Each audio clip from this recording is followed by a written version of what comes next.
Donc aujourd'hui, on va équilibrer les nids.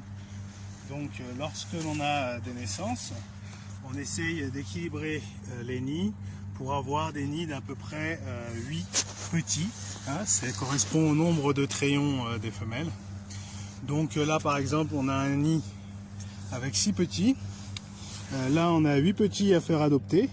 Donc on va en déposer 2. Alors on les choisit par rapport aussi à la morphologie. Il ne faut pas simplement faire des adoptions juste pour mettre des petits dans des nids. Il faut penser à leur capacité à s'alimenter. Donc dans ce nid là, il y a des petits qui sont pas forcément très grands. Ils sont à peu près du même poids, de la même taille. Donc là on met nos plus petits et on garde nos plus résistants pour le nid d'après. Parce que dans le nid d'après, on a 3 gros gaillards. Donc là il nous reste 5 petits.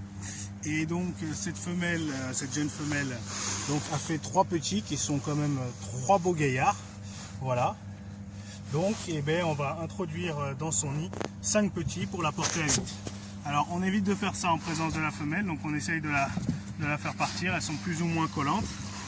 Et ensuite on intègre les petits, on les mélange bien dans les poils, on réadapte bien le nid parce que les nids sont vraiment très ajustés au nombre de petits pour qu'ils aient bien chaud.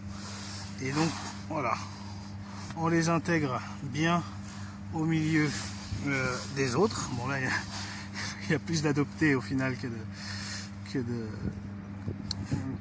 de biologiques, mais voilà, c'est pas un problème. Alors là j'ai remarqué voilà, qu'on a apporté les 5 petits, on a pris quand même les plus gros, mais c'est vrai que par rapport à ceux qui se trouvent dans le nid, je sais pas si on se rend bien compte à l'image, ils sont quand même nettement plus petits, mais voilà, ils ont le même nombre de jours.